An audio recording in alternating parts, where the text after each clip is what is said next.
வணக்கம், நான் பிசு. இப்போ தமிழ்நாடுடைய பொலிட்டிக்கல் சுச்சுவேஷன் என்னன்னு உங்களுக்கு நல்லா தெரியும். மிஸ்டர் பன்னீர்செல்வம் இப்பொழுது கவர்னர் மாளிகை நோக்கி போயிட்டு இருக்கிறாரு. அவருக்கு 5 மணிக்கு அப்பாயின்மெண்ட்.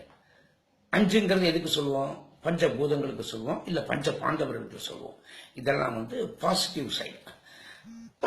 சசிகலா அம்மாவுக்கு 7:30 மணிக்கு அப்பாயின்மெண்ட் கொடுத்துருக்காங்க. 7:30ங்கிறது எதுக்கு சொல்லுவோம்னு உங்களுக்கு நல்லா தெரியும். என்னடா அப்படி சொல்றேன்னு நினைக்காதீங்க. கிட்டத்தட்ட 6 வருஷங்கள் ஜெயா டிவிக்காக நான் மக்கள் அரங்குங்கிற நிகழ்ச்சியை நடத்தினேன். முதல்ல ஒரு நாள் மேடம் புரட்சி தலைவியை பார்த்ததோட சரி, அதுக்கப்புறம் என்ன ஒரு தடவை கூட பார்க்க விடல. நான் வெளியிலையும் சொல்ல முடியல.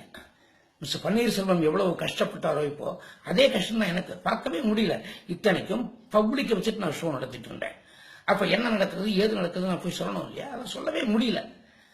யாரோ வந்தாங்க, என்னெல்லாமோ இன்ஸ்ட்ரக்ஷன்ஸ் கொடுத்தாங்க. ஒரு ஆள் கொடுக்கறது அடுத்த ஆள் மாத்தி சொல்லுவான்.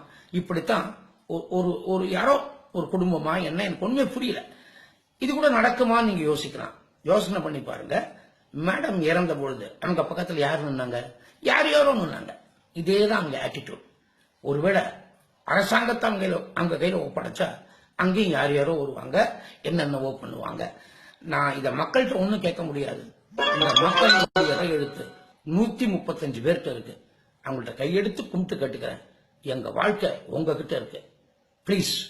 Please support mister OPS and definitely not Sasikala. நன்றி.